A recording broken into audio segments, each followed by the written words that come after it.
Ele se tornou o político mais polêmico do Brasil e olha que a concorrência é pesadíssima, tá? Ele...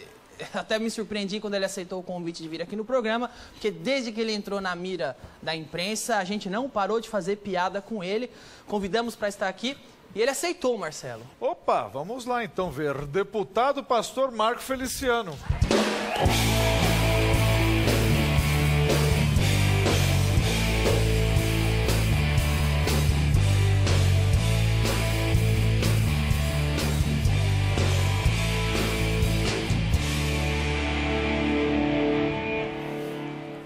Muito obrigado por vir.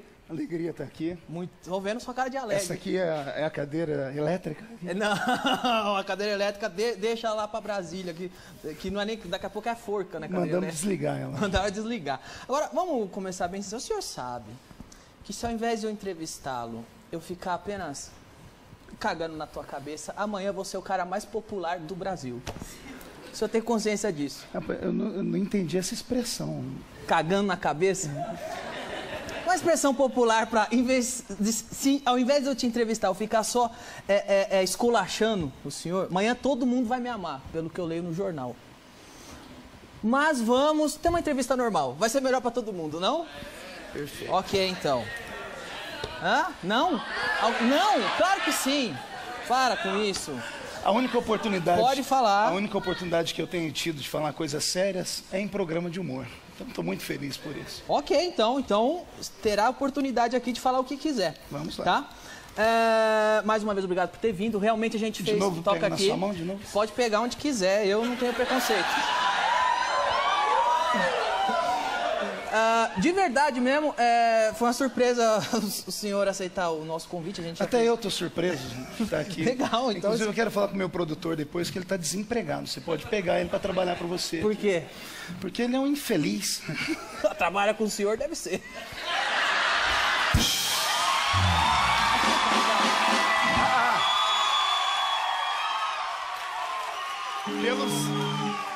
Pelo salário que eu pago, é um sofredor de verdade. É?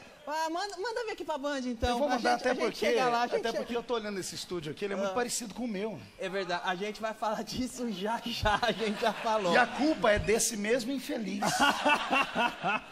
Olha, político sempre culpando os outros, né? Agora, antes da gente falar do cenário, a gente vai mostrar o vídeo aqui. Não tem como não tocar no assunto que hoje, qualquer jornal que a gente abre, estão falando isso do senhor, tá? Antes de entrar nas polêmicas, eu queria clarear algumas coisas. Primeiro, como foi que o senhor virou presidente da Comissão de Direitos Humanos? Você sempre quis o cargo? Você lutou por isso? Não, na verdade aconteceu o seguinte. O meu partido é um partido pequeno, é o PSC, Partido Social Cristão, e o nosso partido existe dentro da Casa das Leis a pluralidade. Então, os partidos maiores acabam ficando com as comissões maiores e melhores. O meu partido, por ser um partido pequeno, coube a ele a escolha, na verdade não é uma escolha, a comissão que sobrou. A comissão que sobrou foi a Comissão de Direitos Humanos. Ou seja, o partido que cuida dessa comissão desde que ela foi fundada, parece ter aberto mão dela, porque nesse momento parece não ser prioridade. Okay. Então, a Comissão de Direitos Humanos acabou caindo no colo do meu partido, e o meu partido achou por bem me indicar para assumir a presidência da comissão. E quem decide, porque me corrija se eu estiver errado, sim, até onde eu sei, na pré-candidatura da Dilma, o senhor era um aliado dela. Não? No segundo turno. No segundo turno, o senhor foi um aliado dela, ou seja, o senhor faz parte da base governista. Santo André me atacando. E hoje, os próprios eleitores da Dilma e o próprio PT estão contra o senhor nessa comissão. Então, eu vou te fazer uma pergunta bem franca, se eu estiver sendo mal educado ou não, fique à vontade para me corrigir. O senhor não acha que, na verdade, está fazendo papel de tonto? Porque... me perguntei isso. Eu vou perguntar de novo, caso alguém... Porque o senhor mesmo disse que essa Comissão de Direitos Humanos, e de fato é uma comissão secundária. E, por exemplo, secundária e quase inexpressiva. Ninguém nunca ouviu falar dessa comissão. E, ao mesmo tempo, por exemplo, o próprio PT nomeou João Paulo Cunha, o Genuíno, para uma comissão de importância maior. Eu era membro dessa comissão. Que é a CCJ, a Comissão Constituição e Justiça. Exato. Que é essa sim. E nós temos, então, 2 condenados pelo STF, João Paulo Cunha e Genuíno, numa comissão muito boa, que o senhor está numa comissão, ou seja, o senhor não acha que está sendo espantalho? O senhor, na verdade, está fazendo papel de tonto? Mano, como eu disse... Todo mundo está prestando atenção no senhor e em outras coisas não. Como eu disse, as reportagens mais sérias ou as entrevistas mais sérias eu tenho dado em programas de humor como o seu, só que o seu público é um público jovem, um público que pensa e um público muito bonito, por sinal. E é sério, faz tempo. Eu queria depois, além do estúdio, transportar o seu público para lá. Pode levar, mas aquela ali que está de perna cruzada é minha. É sua esposa? Não, mas se ela quiser. Eu também faço oração para casamento, se for preciso aqui, viu? Mas vamos lá. Mas vamos voltar ao assunto. Aqui falando o quê?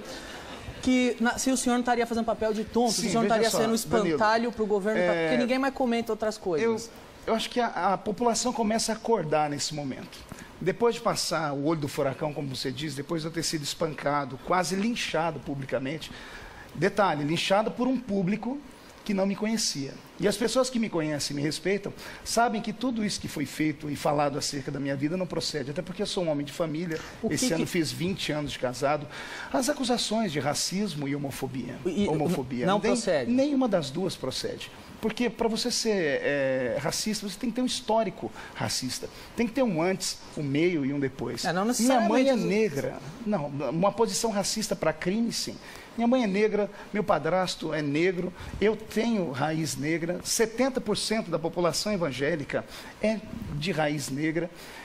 Eu sou um dos poucos brasileiros que fiz trabalhos na África, fui a convite do governo de Angola, falei para quase 30 mil meninos mutilados de guerra, então não existe isso. E por que começaram a falar isso? Veja só, existe um ativismo na rede social, na mídia social, de um grupo que é um grupo muito bem estabelecido, forte, que é o movimento GLBT. Então imagine você que a força que eles têm, tiraram a Rede TV do ar por 24 horas, isso nem Hugo Chávez fez na Venezuela.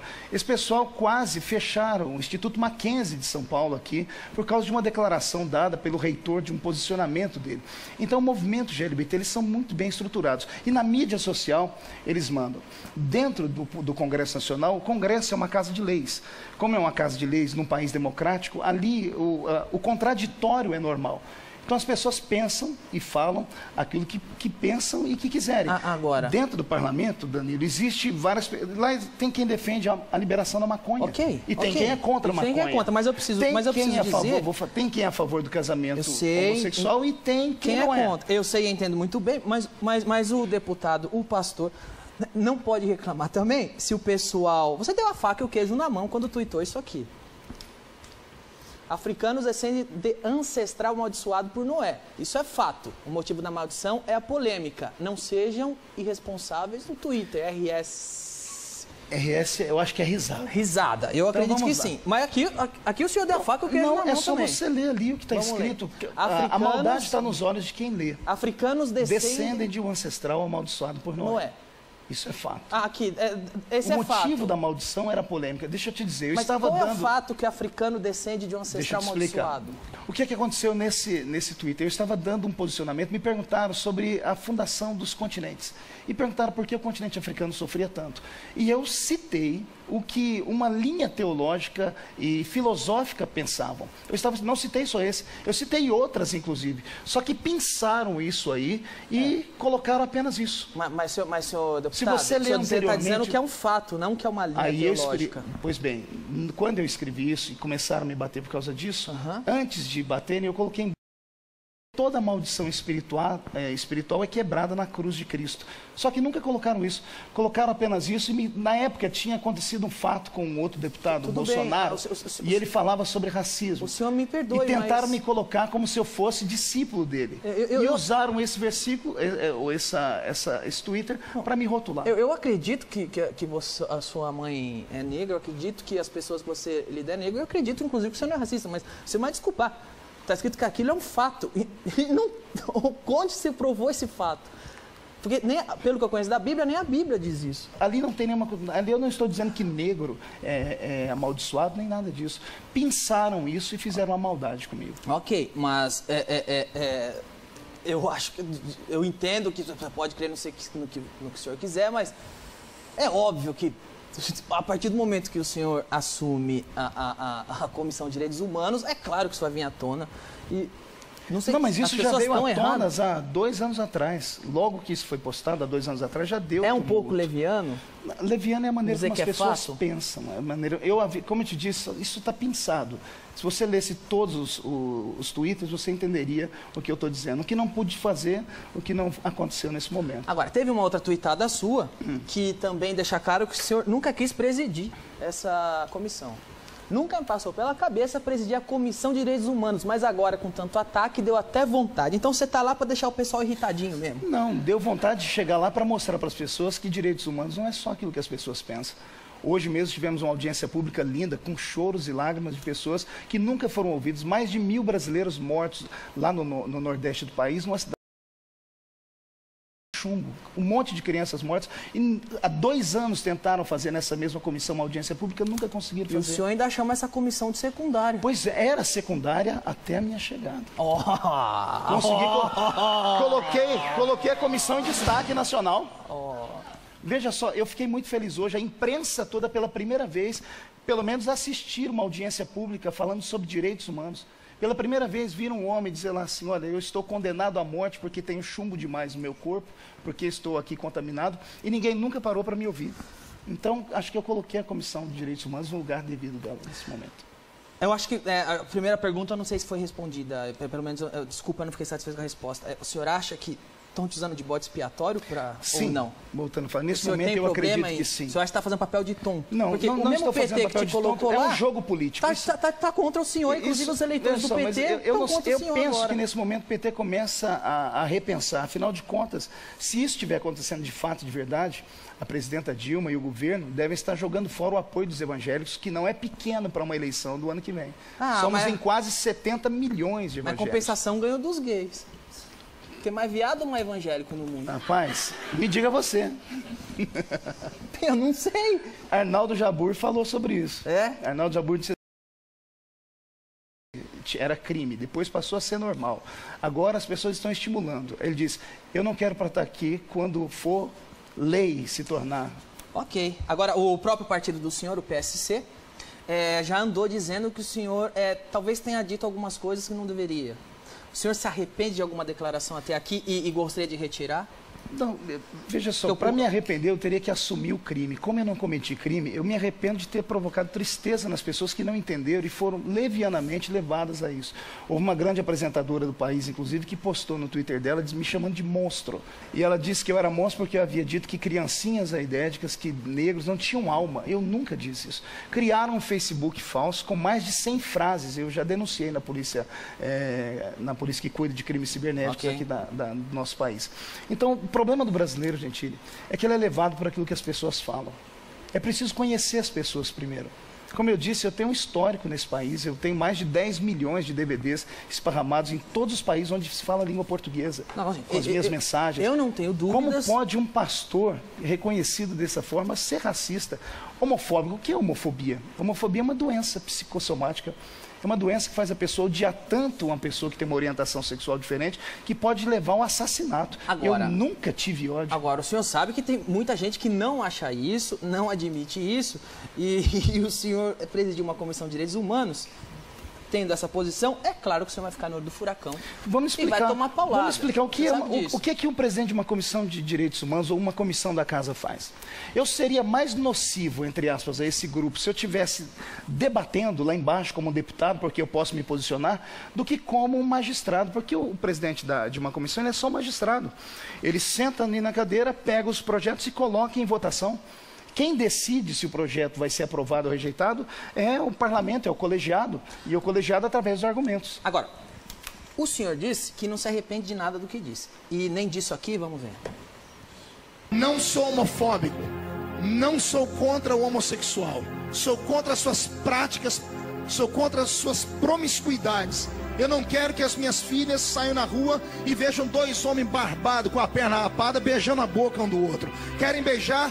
Beijem dentro das suas casas. Querem fazer suas porcarias? Façam dentro dos seus quartos. Tranquilo. De maneira alguma, falei e eu penso que família que tem suas crianças. Eu estava agora no aeroporto, por exemplo, descendo, vindo para cá, dois moços se posicionaram de uma maneira que eu pudesse ver e ficaram se beijando de língua e tocando suas partes íntimas. Para que isso? E não te deu tesão? Pra que? De maneira alguma. De maneira nenhuma. Você ficaria com tesão? Se fosse limpinho... Acontece o seguinte, eu entendo, te incomoda isso, eu entendo que te incomoda e eu entendo que as pessoas se incomodam, que alguém se incomoda com isso. Mas eu preciso te fazer uma pergunta, porque o senhor diz assim, não quer que as suas filhas vejam dois homens barbudos de pernas raspadas na rua se beijando. Agora, o senhor não considera a possibilidade de que esses dois homens barbudos de perna rapada não queiram ver as suas duas filhas de saia jeans de perna peluda na rua também? Como é que alguém pode ver a perna peluda com a calça jeans? Aquela saia de irmã. Eu acho que você está um pouquinho atrasado no tempo. Ah, já está rolando depilação na Assembleia? No tempo. Na Assembleia de Deus. Aleluia, já chegou a libertação. Olha como eu sou.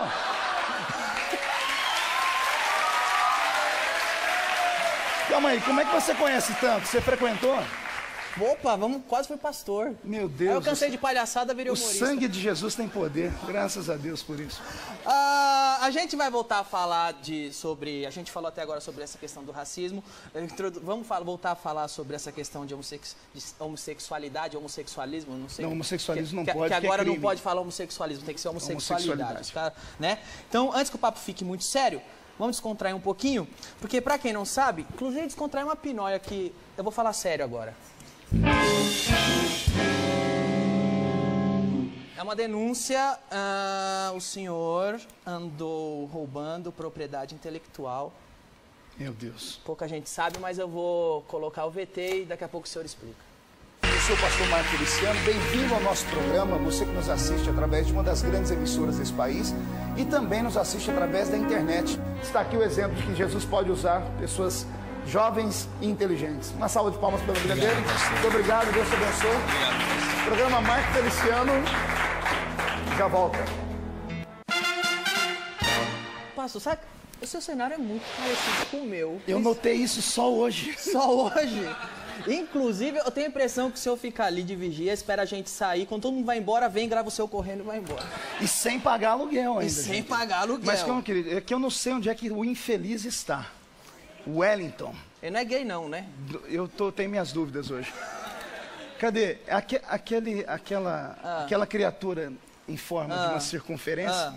Eu falei para ele, eu gosto muito de programa de talk show, eu acho interessante essa interatividade. Falei, eu quero um cenário que seja barato e bonito. Aí ele falou, já tem o cenário na cabeça. Barato eu já sei qual é, da Band. Bonito. Aí foi esse aqui. Bom pra você gosto, que eu cobro royalty, né? Não, mas só, bom gosto tem que ser copiado. Parabéns, seu cenário é muito bonito, viu? Agora, o senhor está sendo falado agora, mas eu já te conhecia muito tempo atrás. Muita gente te odiando hoje. Mas muitas pessoas estão me amando também. Né? Eu, em particular, tenho um pequeno carinho, vou chamar um pequeno carinho pelo senhor. Mas do seu tamanho, você só tem um pequeno carinho. Pequeno carinho. O senhor está muito interessado para quem não gosta desses assuntos. Estou tentando criar aqui uma ponte de amizade. Isso. Eu tenho um pequeno carinho pelo senhor, porque o senhor protagonizou um clássico da internet. A gente vai ver agora.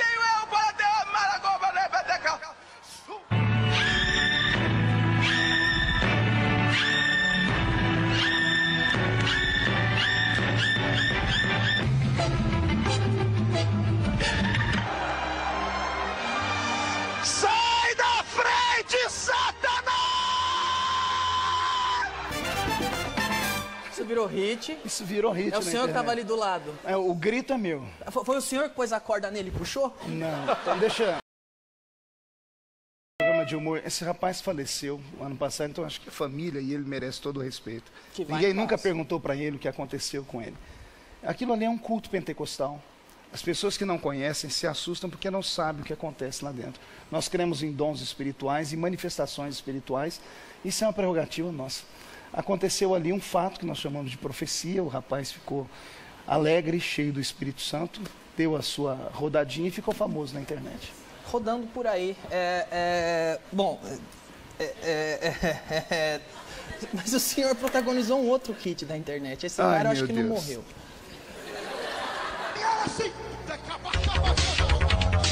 Vamos caminhar juntos, ninguém para o Deus de pé! Hadouken!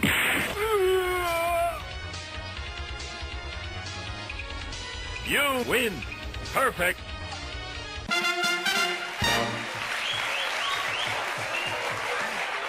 Não é nossa edição, é da internet. Se eu conhecia esses... Eu sou famoso, eu tô dizendo, eu tenho vídeos, tem vídeos na internet meu. Essa aí é a Assembleia do Street Fighter. Assistindo mais de 3 milhões de vezes. Tá. A moçada é bem criativa, eu acho engraçado isso, interessante. Quando a gente... Eu queria fazer isso com você. Não. Dá um... É Hadouken? Como é que fala? Hadouken. Hadouken. Tá. Mas não fui eu que fiz, foi o pessoal da internet. Eu só assisto e dou risada. Eu tô dizendo que a internet é um problema pra mim. Eu queria sugerir pro como chama? O Wellington. Pro Wellington, que já que copiou nosso cenário, pode copiar um quadro também, que aqui se chama Pega ou Não Pega. Mas eu adaptei pro pastor e aqui vai ser Prega ou Não Prega. Prega ou não prega?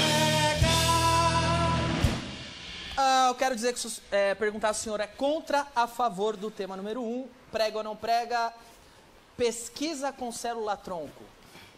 Aí o nosso maravilhoso roteirista colocou um tronco na imagem. Com esse tipo de tronco eu aprovo. Esse tipo de tronco, nesse tipo de tronco o senhor pode sentar em cima tranquilo, sem Não, eu problema só algum. aprovo. Eu deixo pra você porque ele é grande, é do seu tamanho. Tá ok. Mas é contra ou a favor? Você vê a fantasia sexual do cidadão. Eu queria ver o Danilo sentando assim.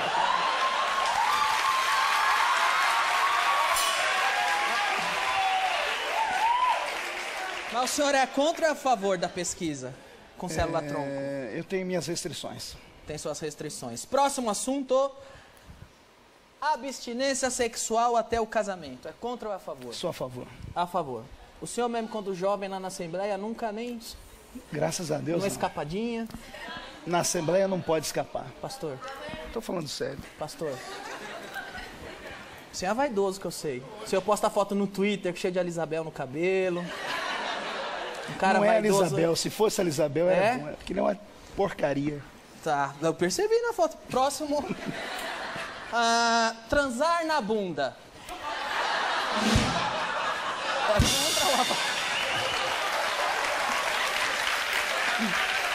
O senhor sabe que tem hétero que gosta de dar sua transadinha na bunda. O senhor é contra ou a favor? Eu tô dizendo sem viadagem, sem homossexualismo. Um homem e mulher transando na bunda. Amigo, esse lugar que você chamou aí de bunda, isso é um esgoto, né? Não foi feito pra isso. Então não. É anti-higiênico, tem outras coisas mais que não vale falar Se um aqui. dia a Sua porta- plateia é de menor ainda. Se um não dia a pode- porta da frente estiver interditada, nada de entrar pela porta dos fundos.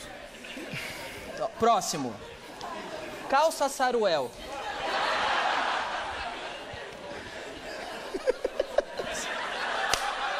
O senhor não tem uma posição a respeito desse assunto? Nenhuma. Nenhuma. Como? Não tenho, nem sabia que existe Se isso. a irmãzinha aparecer na igreja com uma calça dessa, aleluia, pastor. Rapaz, ela precisa de um tratamento psicológico. Eu tô Parece vendo, um hamster.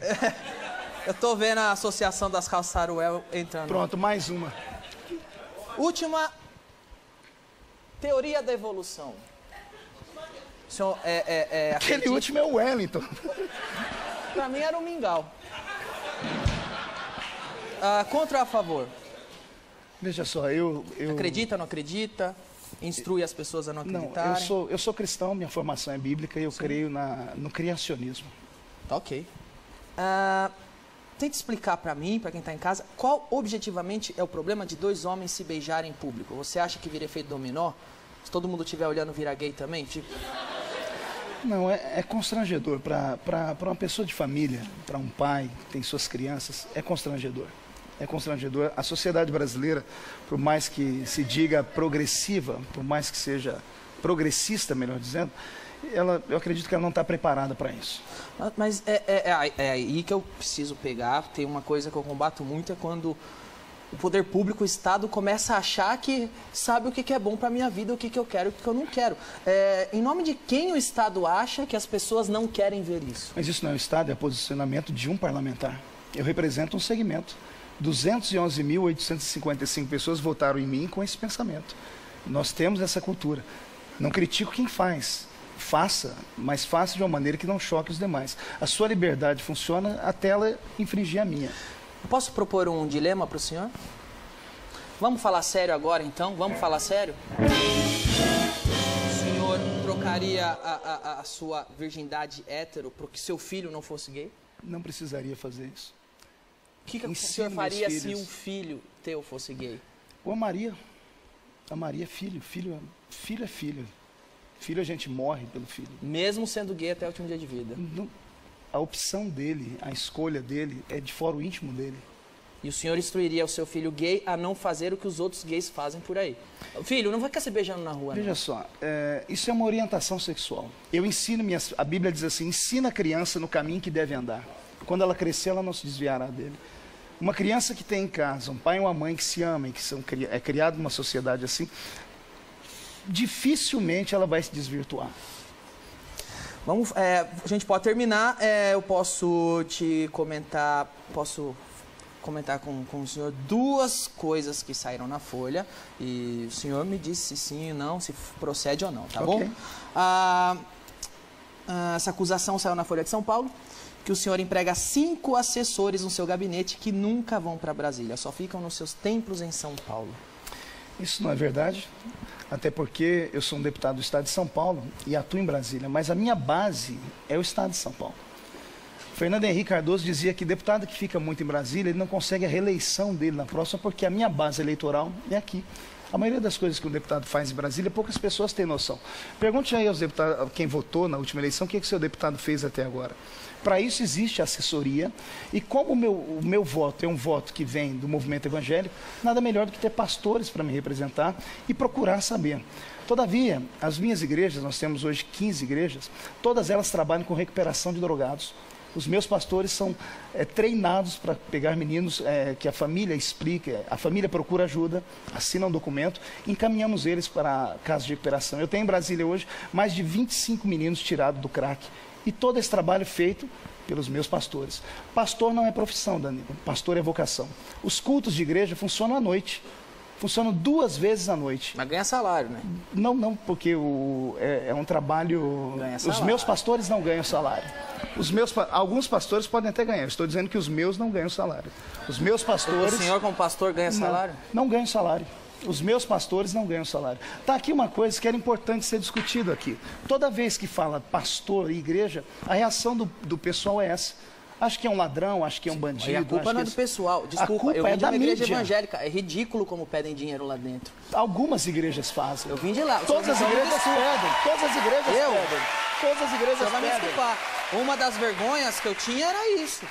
Eu levava visitante, vamos ver Jesus, e aí perdi o culto inteiro pedindo dinheiro. Então não é culpa das pessoas, não. Você Os está sendo simplório, está sendo simplista. A arrecadação de ofertas, dízimos, isso é desde que o mundo é mundo. A Igreja Católica faz. O padre Marcelo Rossi, para construir esse império dele aqui, pediu dinheiro na televisão, ninguém nunca falou nada. O problema é com os evangélicos, porque é um preconceito. Há um preconceito. Não se coloca uma arma na cabeça de ninguém, Danilo. As pessoas ofertam com o coração aberto. Olha, pastor, enfim... de pedir dinheiro, tem uma chantagem espiritual lá, sabe o que acontece, que não é bem assim, entendeu? Tem gente que não presta, Danilo, eu em todo lugar. Eu como ex-crente digo isso, é o que mais me envergonhou na igreja. Agora, pastor, agradeço muito o senhor ter vindo mesmo. Como eu disse, o senhor está no meio de um olho de um furacão, a gente brincou muito com o senhor aceitou o convite de vir aqui, foi muito corajoso e, de fato, não acredito o contrário, foi, de certa forma, prestigioso para o programa. No meio desse furacão, o senhor está aqui hoje para conversar sobre essas coisas, tá bom? Muito obrigado. O senhor pode terminar deixando o seu recado aí.